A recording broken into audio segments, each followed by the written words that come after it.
Hello, folks who are in the room. Thank you for tuning in to the last episode of season 2 of You Ask Me Answers. So excited to have you all here with us this fine Thursday. I don't know why I almost said it was Tuesday. Feel free to chime into the comments and let us know where you're listening in from. But for folks who are new to the space, my name is Michelle. I'm the VP of Leadership Development, Movement Building, and Technologies here at Women Engage. And super excited to embark in this conversation with you all. Like, this is a jam-packed week. It's the week of Juneteenth, which is June 19th. And there's going to be a lot of celebration happening. Okay. So I hope folks are getting a chance to get out, hopefully stay hydrated. I know there's a heat wave going around, but also being able to have fun safely with their loved ones. And so if you're tuning in, make sure to chime in the chat. Let us know what your Juneteenth plans are. And love to just see how you're celebrating this year. And so I always want to remind people that we have a YouTube page where we upload these episodes, usually right after this episode airs. And you can check out all of our previous amazing speakers that we have had throughout this season, as well as season 1 as well.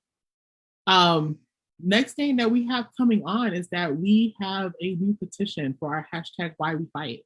And so last year, many people may be aware of or may not be aware of the Irwin Detention Center. So Dawn Wooten, who was a nurse, she's a Black woman who was a nurse at the detention center, blew the whistle on human rights violations where people who were being detained by ICE were coerced into sterilizations without their full consent and knowledge. And so the US Congress has the power to pass affirmative legislation that will deal with this issue. And so we're really asking for everyone to support in these efforts by signing this petition, helping us reach our goal of getting 3,500 signatures on that so we can deliver it straight to our representatives to ask for urgent action on this, knowing that this overarchingly extends to the human rights violations that have also happened for incarcerated people, talking about the instances that have happened at the California prison system, and also just talking about the need for all around affirmative health care and reproductive health care for those who are incarcerated and detained. And so we would love to get your support on that. And so make sure to sign on today. The next thing that I have is that we are bringing back hashtag Woke Wednesdays. So every Wednesday, we'll be going into action where we're sending out text messages, where we're contacting our community members and letting them know about the issues. And so if you're interested in joining in on that as well, you can check out our website at www.womenengage.org/join in order to join the fight. Next, I want to update you all that we are currently hiring for a number of positions. We're hiring for a data specialist, someone who's savvy with the data, who could really talk about the ways in which, historically it has been used to be harmful, but ways that we can use it to empower our communities.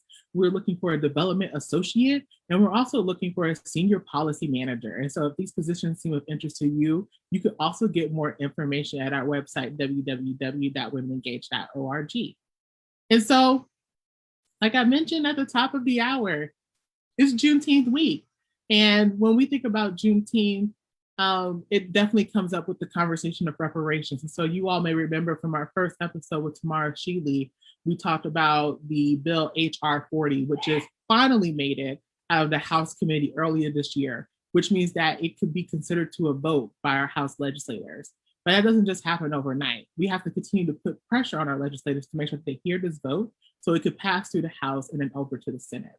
Because at Women Engaged, we recognize that there cannot be true reconciliation without reparations. And so what we've actually done is that over this last campaign cycle for us, after the events of the 2021 election, we went into a deep dive issue-based campaign where we started talking to our community members about what their thoughts were around the topic of reparations and what they felt their legislators could do. And we can say that an overwhelming support of those that we talked to, roughly about 80%, said that they want a commission to study reparations, which is what HR 40 would do. And so really urging for folks who are listening in, whether you're listening in now or listening in the future, to contact your legislators and really push them on this issue. Also to note too, that during that same segment with Tamara Shealy, we also learned that there's a similar bill here in the state of Georgia, HR, I think 157, please correct me if I'm wrong in the comments, or it's HB 154. Thank you. And you can make sure to also provide support around that and contact your state legislators as well for our Georgian people. And so what we see now in terms of a path forward in terms of the quest for reparations is that if the HR 40 passes through the US House, it will then go over to the Senate. Right now, what stands in the way of that is currently the filibuster, but if the filibuster is moved, then it could pass through the Senate and then become a law. That commission would then be tasked over an 18-month period to do research and come up with a list of policy recommendations that will address the root areas around reparations. Now, for us at Women Engage, what we want to do is start talking about the nuances and the perspectives that reparations can bring, really looking at it from an intersectional perspective, and as well as looking at the ability to really right these wrongs, whether it's through health equity, economic justice,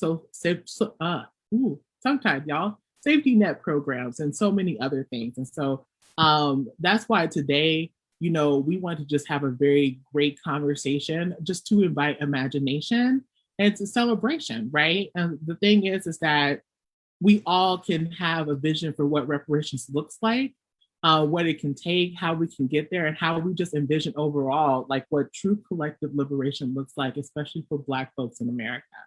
And so today we're actually welcoming back two of our previous speakers. And so please join me in welcoming back Zoe Bambara and Khye Tyson.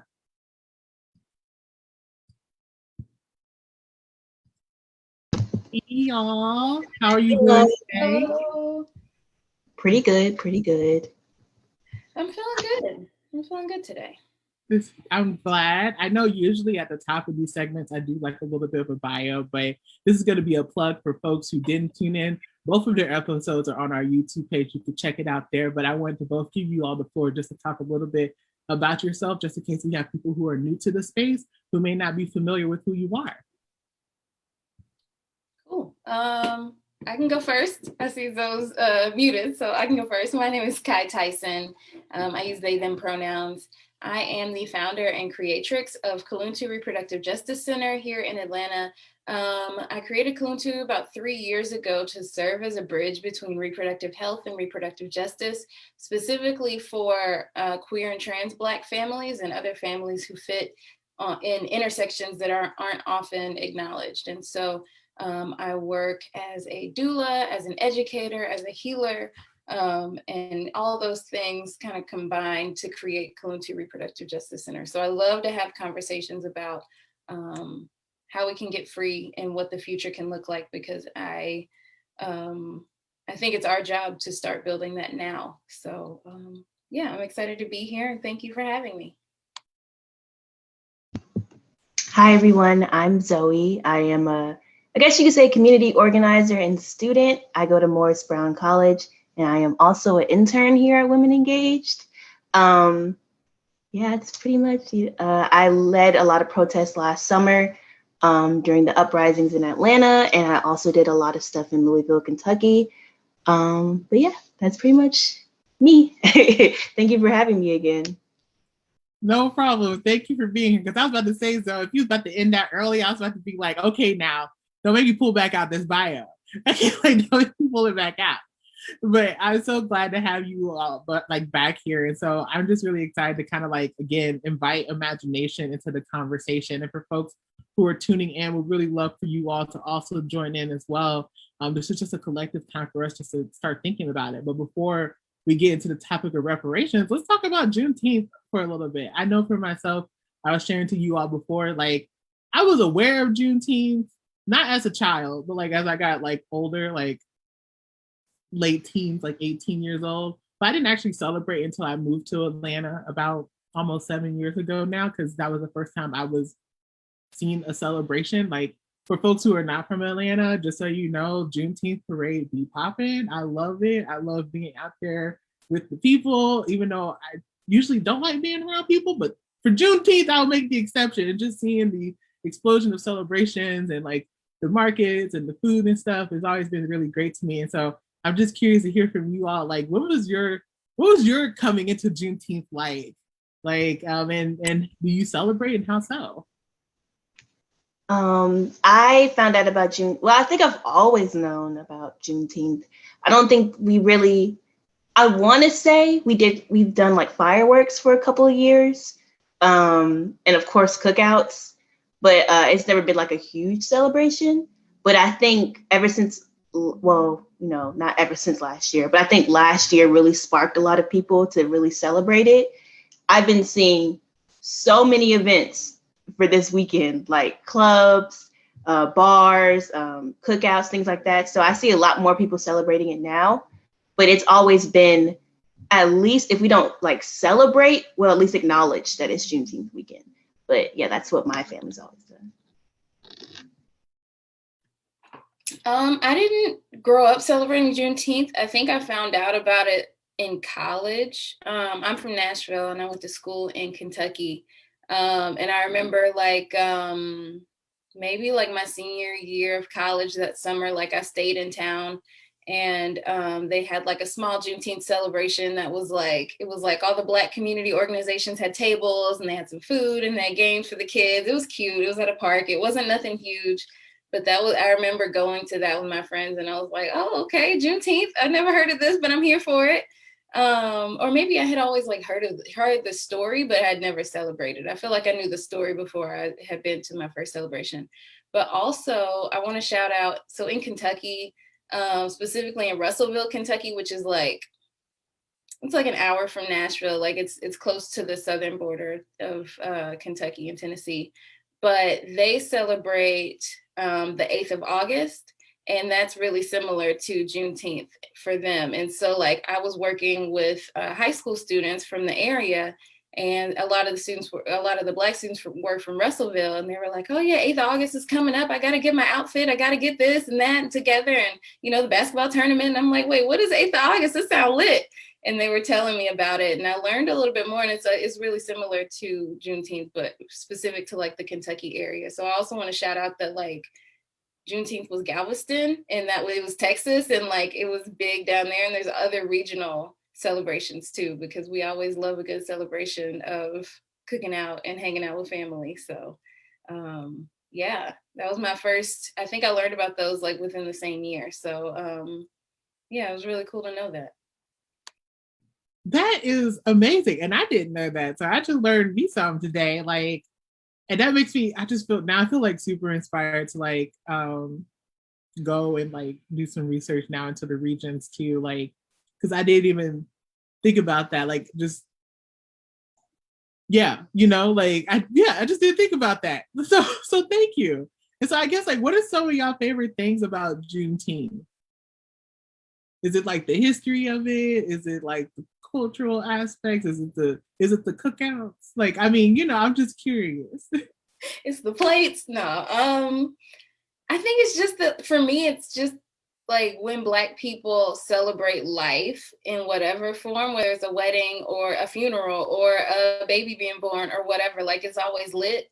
So just the general celebration of life and celebration of freedom and just the energy around it. And especially in the past few years, as it's gotten bigger, I think last year it kind of exploded and dare I say crossed over, quote unquote, to mainstream. But like the few years before that, like more Black people were getting into it, and there was a lot of exciting energy around it. And like that energy I love to feel and I love to be in the presence of. I think for me, what's the most exciting is community. Like when I tell you, it's always so funny to me, but I love it seeing club flyers for Juneteenth. I don't know why that's so funny to me, but it's so awesome. Like free drinks till 12, come and celebrate Juneteenth. That's like Black culture in a nutshell. Like we're going to celebrate everything. And like I said, we celebrate death, life, all of it. So it's really beautiful to see people coming together. I deleted Instagram yesterday, but a couple of days before I know. I'm taking a 30-day cleanse, so I'm trying to stick it through. But before that, I was seeing so many just flyers of like picnics and all that. Like that's really beautiful for people to come together and do that, especially because of what's been happening in Atlanta lately, where you really don't, it feels like there really isn't a sense of community because of all the violence that's happening. But for a lot of people just to come together, to eat, to dance, to drink, it's really like beautiful to see. So yes. Oh my gosh, y'all. Yes. Like I think one of the things I say too, especially like we're all community organizers, is that just seeing the explosion of Black joy, just it's like it just fills my cup. I think that's why I was like, especially like Juneteenth, like coming into it and seeing the celebration, it just really fills my cup because the work can just be so tiring sometimes. Not saying that, the work is important, right? But knowing that like it can be exhaustive, like combating like these systems of oppression and stuff like that. And something about just seeing like Black people being joyous, dancing. I'm talking like the music, the vibes, like I'm here for it. In fact, like now I feel like I gotta go find my Juneteenth playlist. Okay, I need to go find my Juneteenth playlist. Like we're for folks who are listening, like if you got a song that you're like, this is what I got to listen to on Juneteenth, go ahead and drop that in the comments too, because I would put it on my playlist. Like, and so I guess like I don't know if you guys heard about. I just heard about this today. Like they're actually it's very possible that they might recognize Juneteenth as a federal holiday. Oh, I got some faces. I don't know if there are any words behind those faces. No pressure. No pressure. I think for me, it was kind of like I don't know, I feel iffy about it. It feels kind of performative, like when everybody was wearing kente cloth. Like it's just like, okay, like we need reparations, we need Medicaid to be expanded, like we need a whole bunch of other stuff. Like we already recognize Juneteenth as a holiday for our culture, especially like we said the past couple of years. Definitely feels performative, but I'm just happy to see us celebrating it. But I'm still kind of iffy on how I feel about that. Just like, all right, that's cool. Give us reparations. That's what we really need, is that. Yeah, I always have feelings about stuff like this because yeah, it's very performative. That's all it is a performance. And it's like, it's kind of textbook whiteness. Like they find out about this cool thing that Black people do, and then they figure out how to either get rid of it or steal it. And then after they steal it, they package it up and sell it back to us.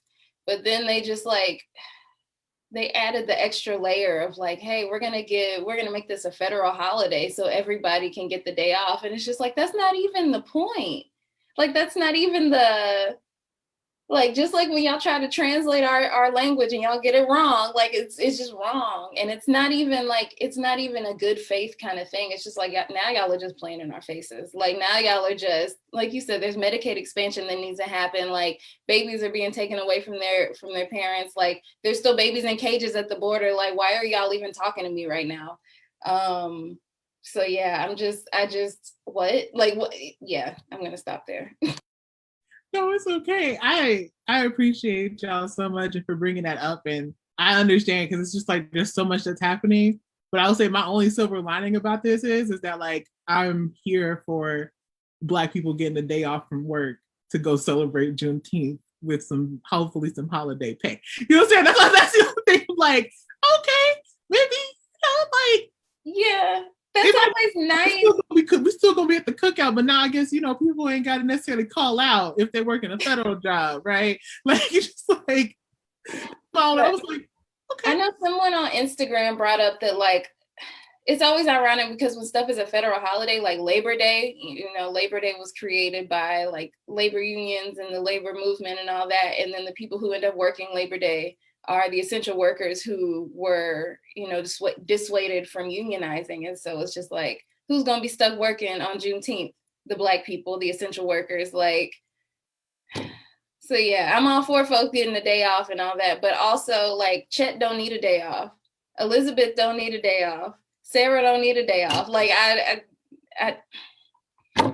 Black people should be the only ones getting a day off, honestly, but they'll never do that.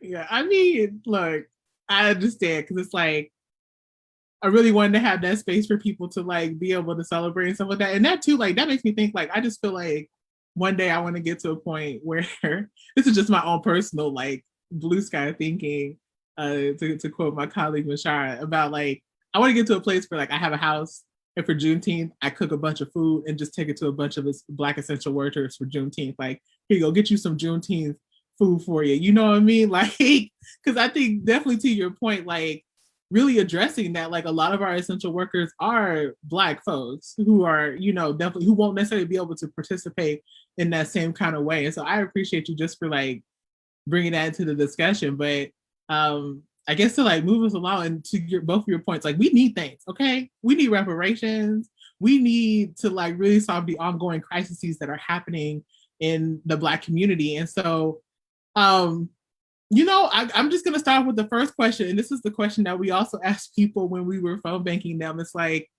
what comes to mind for you when you hear reparations?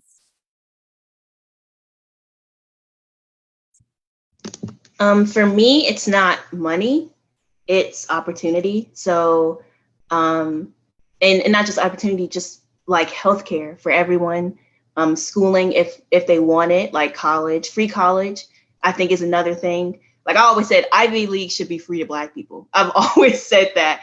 And just, yeah, I always think it's opportunity based because, like I said, for y'all, when I was on there is that Fred Hampton said, you know, we can't fight capitalism with Black capitalism. So it's not, money's not going to solve everything. We need opportunity. So that for me, reparations looks like healthcare, college, housing, everything in that category. And maybe, you know, some money too. I would like some money in my bank account, but for me, I think for the community as a whole, we need opportunity. So. Yeah, I think for me, the first thing that comes to mind is like a nice check. But then, I don't know, I think about like land. Land could be, honestly, I would love if the United States would just like give Black people a proportional amount of land to how many of us there are and be like, okay, here is Black people country. Like, y'all can have the South or y'all can have New England or y'all can have somewhere and we'll leave y'all alone. And y'all are completely sovereign and no strings attached. That's what I want reparations to be. I know not everybody wants that, but I would love to just like give me my land and leave me alone. Because yeah, like anything else I think is going to end up honestly harming us because it's gonna be, frankly, it's gonna be from a white lens. I think about that a lot. Like I think a lot of the things they try to do to help us, like it's from a white lens. So it's, I don't know if it's inherently harmful, but it's just not inherently congruent to what we need. So it's not going to give us what we need, even if it's not harmful. And so just give us some land, give us some coins to, you know, to get our land up and running and then leave us alone. And that's all I want. Oh my gosh. Like that reminds me of a book that I read. It's called The Birth of a Nation. And for people who are familiar with the Boondocks, Aaron McGruder and Reginald Hamlin created this book. And essentially it follows the story of what happened in 2000's election with George Bush, but like where people who were being disenfranchised from voting. And so the mayor of East St. Louis decides to secede from the United States and they create a new country with the land and they call it Black Land. And they have a whole song to the theme of good times because it was stuck in my head. I read this for a class that I took in college on political satire. And when I tell you, they talk about just that, like those themes about what it would take, what it looks like. It's like there's different characters that embody different schools of thought. And is the book perfect? Of course not. But it just gives a great opportunity to kind of like explore the themes. And I don't know why, when you say that just about like this one piece, what was running through my mind was just the song, their national anthem. It's like, Black Man! Like, it's just like, and you just start boogie. It's like the greatest thing ever. It's a graphic novel, by the way, too. So like, this is a very visually striking kind of book as well. But if you haven't had a chance to read it, I totally say, yeah, like take a moment just to read it and stuff like that. Because it's just, it makes you start thinking about that too. Because it's like, for folks who are not from like East St. Louis, just has had a history of just like not getting equitable share of funding for the city. Like, there's a very highly dense Black population. I was much more astute about this a few years ago, but I'm all Atlanta in now. But it's such a riveting tale. So for this book to take like these real like these historical moments and then create like this thought experiment I don't know. I just had to say that part though, because it's like, yes, to that point around like being able to have that space and curate it too. Because every time I think about reparations, I think about the fact about like how we originally were promised reparations and then it was like rolled back. And here we are still years later, still dealing with those like systemic issues, right? Around what was happening and the things that were taken away. I guess it's like when we start thinking about it, right? And I brought up The Birth of a Nation to get to this point too, but you could tell that I really like this book. Is that I'm curious about like when we start thinking about like the utopic view, right? Like what are we envisioning to like and the kind you were kind of getting to like envisioning like just us having that space. Like how do you all envision like a society where we have solved the problems that are at hand, right? Like what does that look like to us? And it's okay, these answers aren't final. This is just a time to like shoot the breeze and have a great conversation. I was gonna say that's a big question. Like because solved is so like, I don't even know what the other side of solved is. Because like you said, there's different schools of thought that like for some people solved is complete integration into the society where we all are somehow treated completely equitably. And for other folks, it's like, no, I don't want that. Or, you know, I want something. I don't know what I want. I don't like, there's not a home for Black folks descended from those enslaved to go back to. Like, I can't go to like Liberia or Ghana or wherever. Like, I guess I could, but you know, it's not quite the same. So it's like, what would solving it even look like? I don't know. I think practically, like, I would want all Black people in this country to feel secure, as like generationally secure, as far as like whether that is land or you know, some kind of wealth or whatever, but something to where like I know that my kids will be taken care of. I know my grandkids will be taken care of, because I know that with Black folks in this country, like even if we do attain wealth, like the next generation is more likely to live in poverty, even if their family is upper middle class or whatever. That we're less likely to hold on to that wealth. So I don't know, some kind of generational wealth where we're taken care of and we can self-determine whether we want to go back to Africa or we want to go here, or we want to go there, or whatever we want to do, that we have the security to do that. I think for me, generational wealth is one thing, and learning how to continue that generational wealth.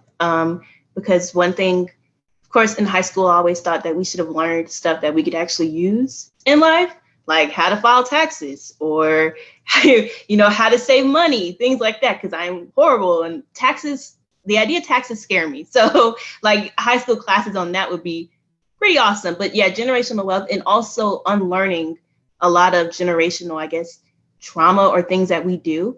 I don't think that as a whole we'll ever have a utopia if we're all so divided.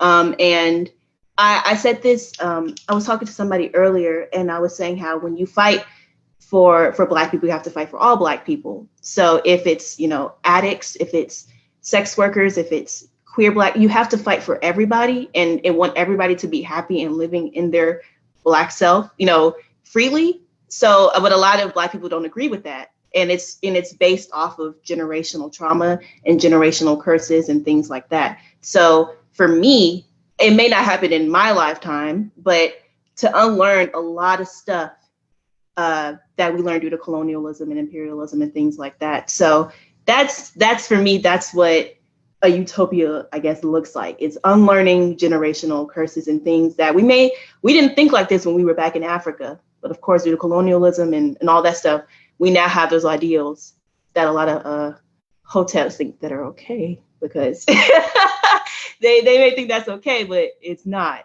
You know, queer people were celebrated in Africa and things like that before we were colonized. So yeah, that's what it looks like to me. Say that. Yes, no hoteptry in the utopia, please. None. You can be reformed, but don't bring that with us. Oh my gosh. And you said like that just brought up so much, because I think about too, at least when I think about that question, is that the ability for us to like really show up for ourselves in community. I find that like what is it, like the the mainstream culture is a very individualistic one, whereas that of like, you know, African societies has always been one that's been communal. And I feel like we've always kind of been in tension with that. Because in order to survive sometimes in this space, it's like you have to adapt in a way that some individualistic tendencies. And I think it's really about like getting to that point that like when we're celebrating each other, regardless if our identities or our expressions or the ways in which our lives are different. And also too, that we're showing up for each other beyond just our own ability. So like, I think about how like, even though an issue may not directly impact me in my current moment, knowing that I'm still showing up for everyone else who is impacted by that, and really centering those who are on the margins of society is really what's, and to my mind, at least, like what I start seeing in that utopia, because I think it's like, that question is always so daunting to me. And so I feel bad asking you all that, but I always just feel like it's a great one to discuss because it's like people are like, what does liberation feel like? And you're like, what? Like, right? You're like, because you know, like true liberation. And what and how do we know when we've achieved it? And I think Khye, to your point about like there's so many different schools of thought and being able to bring it together. And I think it's that, you know, we can be communal and also still have differences. And I think that that's the root of it, is that it's like, and really trying to get to that. I don't know where I'm speaking to in this regard. Like, I feel like I'm going in circles now, but I guess it's like, when we start thinking about reparations, it's of course, you know, write the checks, write the checks, right? I think about that, but it also invites the conversation about like how much has been taken away from us, right? And what's owed, because I think what I really loved about what you lifted up there, Zoe, was that the education piece, because we actually gave a lot of our intellectual, like we didn't give, a lot of our intellectual knowledge was taken from us, right? And so I didn't know if you guys had any thoughts about that piece there. Whenever I think about what you just said, I think about the whiskey people. I think about Uncle, oh crap, what's his name? Uncle Nearest. So Jack Daniels Distillery in Tennessee. Uncle Nearest was a Black man who was enslaved by Jack Daniels. He taught Jack Daniels how to make whiskey. It was an African fermenting process or something. I don't know all the nuts and bolts of it, but he taught Jack Daniels how to do it. And, you know, 200 plus years later, Jack Daniels is, you know, known, I'm sure, worldwide. And like a year or two ago, they came out with a new whiskey called Uncle Nearest Whiskey. And so I don't know exactly the story of that, if that's like his descendants who own that or what, but like, I think Jack Daniels like put up the money for it, but at the same time, it's like you said, Michelle, like how much has been taken from us? Like, it's like one of my friends, we were having this conversation and they were like, they owe something, an amount that can never be repaid. Like the amount of blood that's been shed, the amount of death, destruction, trauma, like they owe a debt that can never be paid, that like there's no check you can write to be, you know, to be absolved of what you've done for 500 years. So I don't even know if there is a proper amount to demand, because how do you get reparations back for shortened lifespans? How do you get reparations back for so much? You know, I don't even know, and it makes me kind of mad, but I don't know. I don't know where to go with that, because sometimes I just get angry, and then I kind of like, just run me my money, please. Like, hurry up.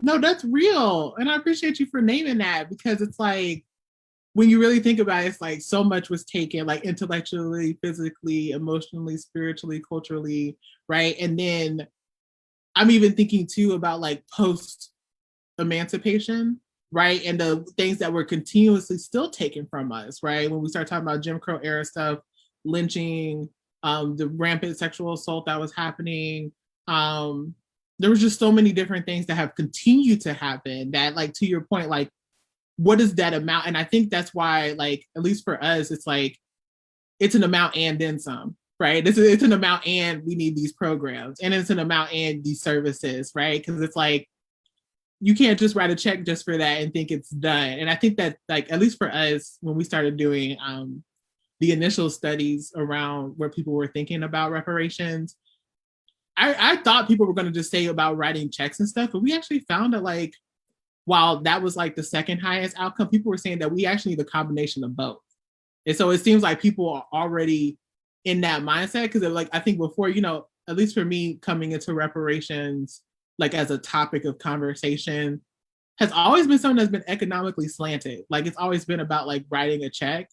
And I think us daring to dream about like what it is, like what else it is. Like, I think about the education piece. The point around whiskey, I think about the agriculture, right? The ways in which we used to till the land. And like, for me, I guess, like, for me, it's becoming a little bit more personal, because one of my pandemic projects is an ancestry thing. And I've been talking to my grandmothers a lot more just about their grandparents. And it's so interesting to hear my grandmother talk about her grandma and how she was like, oh, everything that she made was stuff that she grew straight from her garden. And she used to get chickens from her neighbor and would do all these things. And it's like, I literally know nothing about that. Like, do I have a green thumb? I do not. Right? Like, I do not. So, you know, but it makes you think about that as well. And so I guess, like, are there things that you all, like, as we start talking about reparations and what it means outside of economic development?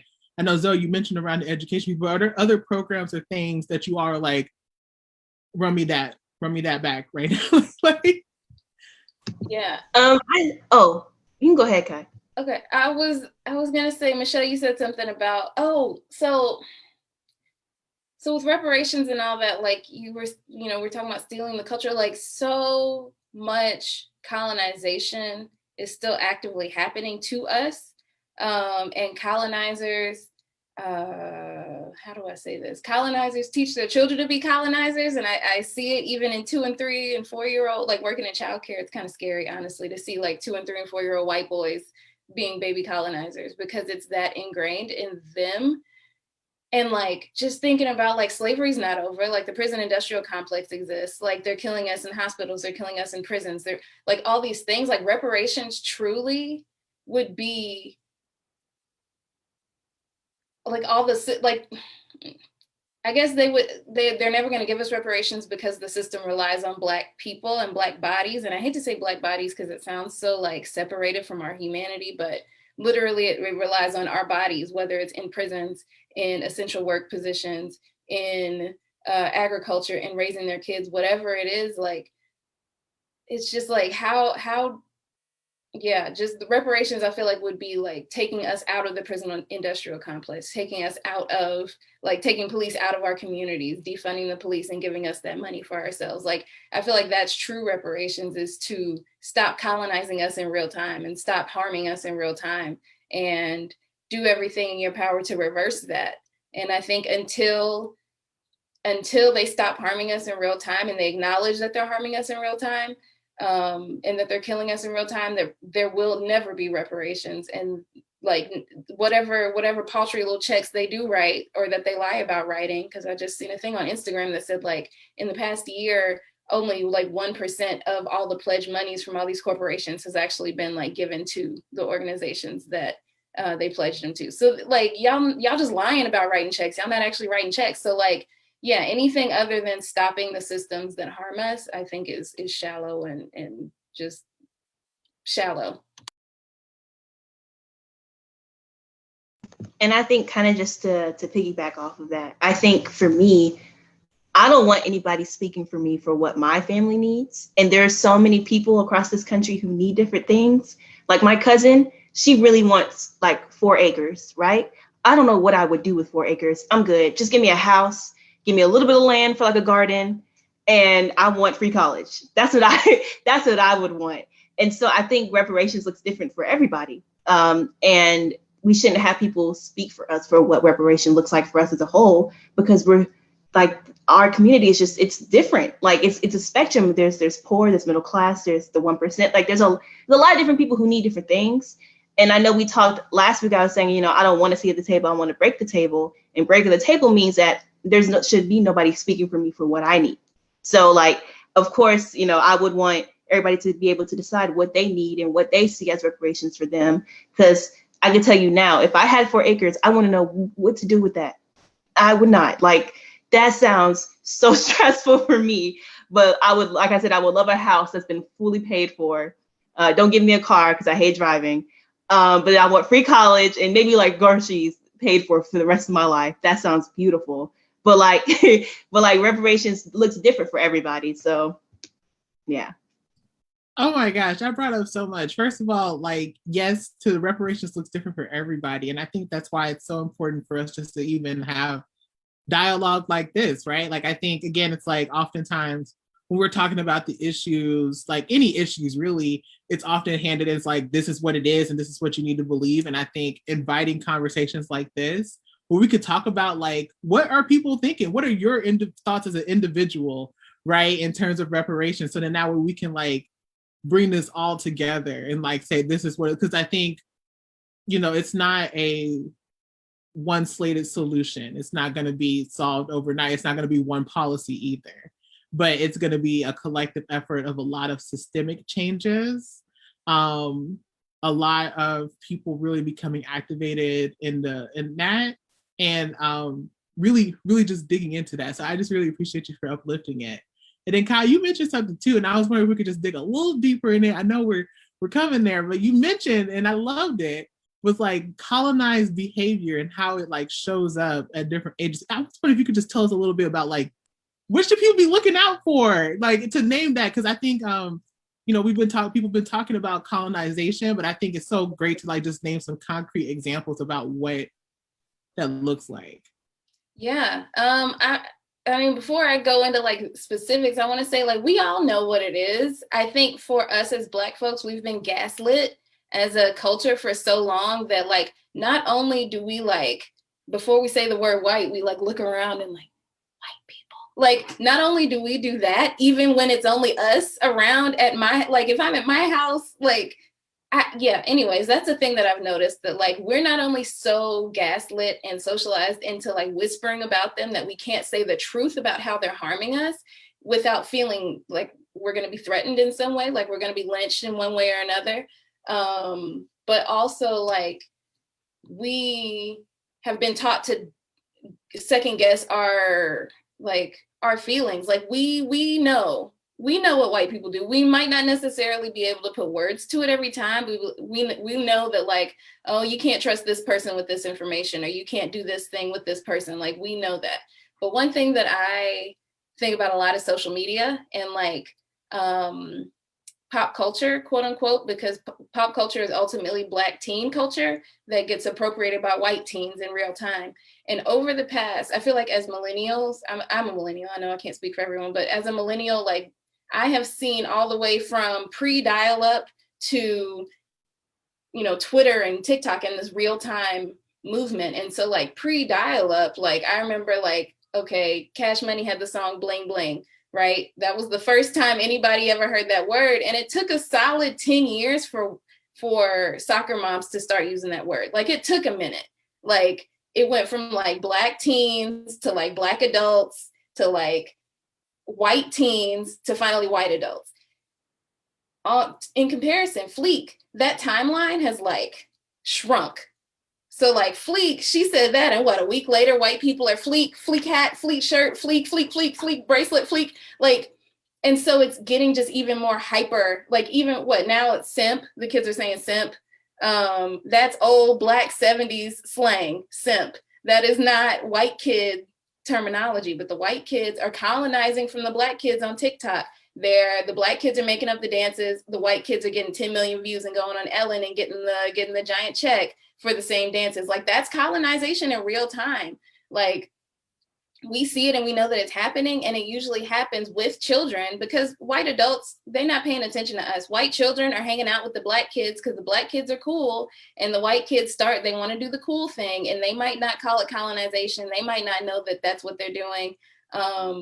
But the Black kids know. And you know, when you, especially with TikTok and the internet, like you put something on there and a white person steals it, like it's just like, all right, like I can't, even with like the TikToks with like the white people doing like the Black songs, like they're, you know, lip syncing the words, and I'm like, I don't like this. Like, because you're colonizing. This is Real Housewives of Atlanta. This is Nene Leakes. How you going? You can't. And then, you know, they got the neck rolling and the popping. No, that's colonization. It happens in real time. And social media just sped it up to like hyper speed. Oh my gosh. Thank you for naming that. And can I just add something? It's funny because I was on TikTok earlier and there's a Nicki Minaj lyric where she talks about being a Black Barbie. And at the top of the sound, of course, when you click on the sound, and at the top, there was the most liked videos, and they were all white people singing that they were a Black Barbie. And then like people were like, I don't feel like, people were in the comments saying, this don't feel right. And then other people who probably aren't Black were saying, y'all gonna gatekeep songs now? Yes. That's gaslighting. That is the gaslighting that happens. You're like, gatekeep this? Yes, we are. We're going to gatekeep our culture. Yes, we're going to do that. I have no issues with gatekeeping. And that's I don't mean to cut you off, Zoe, but that's how they gaslight us. They're like, well, what do you mean we can't do it? How come we can't do it? You're so mean. And then somebody's like, well, it's okay. You can say it. And then all of a sudden, and not to say that it's the one Black person's fault to give the person permission, because they're going to say it regardless. But like they gaslight us. Oh, you're so mean for this. You're so mean. Yes, we're going to gatekeep our community. Like you clearly haven't found out. And so one day you will. And I'm going to say, I told you so. Ooh, y'all. Okay, look, we could talk about TikTok all day because I don't know if y'all saw the most recent trend about the fake tears. Okay, yeah, we'll touch on that for another day. I don't even want to realize. And so I just want to thank you both so much, like, for all of your contributions today. I know we are like about 9 minutes to the hour, and so I just wanted to open the floor if there was anything that's like resting on your heart still, you know, in terms of this conversation. We're talking about reparations, we're talking about Juneteenth, but we're just, you know, shooting the breeze that you just want to share to people now before we close out the show. I just want to say this. I've been trying to figure out how me and my family are going to celebrate Juneteenth now and like instill a tradition. And I think more people should really focus on this too. We shouldn't be really focusing on the liberation, I guess, being freed more than we need to celebrate our ancestors instead.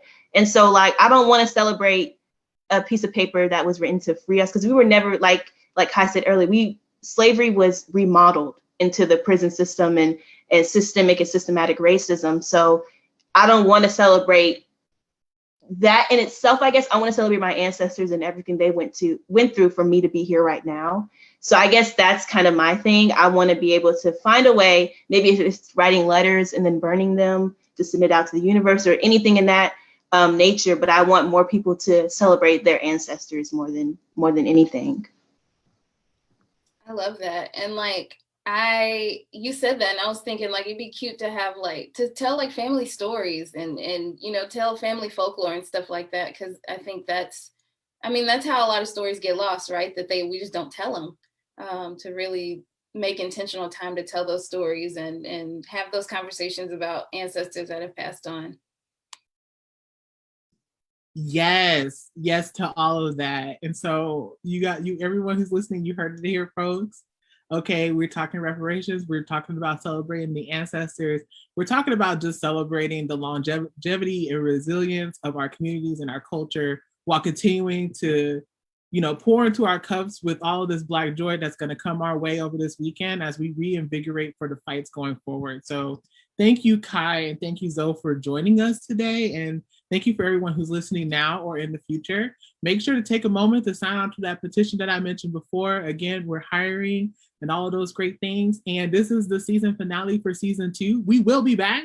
We will be back early July with our next season, season 3, and it's going to be really amazing and jam-packed with a lot of great stuff. We'll be continuing to do work. There'll be more information on our Stop for Sterilization campaign, as well as just other things that are coming up, such as voter registration. There's a lot of municipal elections happening this year.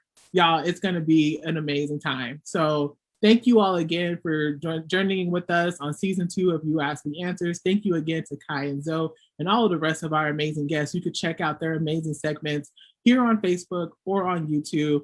And until next time, I hope you all have a great rest of your week, that you celebrate safely, of course, but that you have a great rest of your day, week, month, and see you all next month.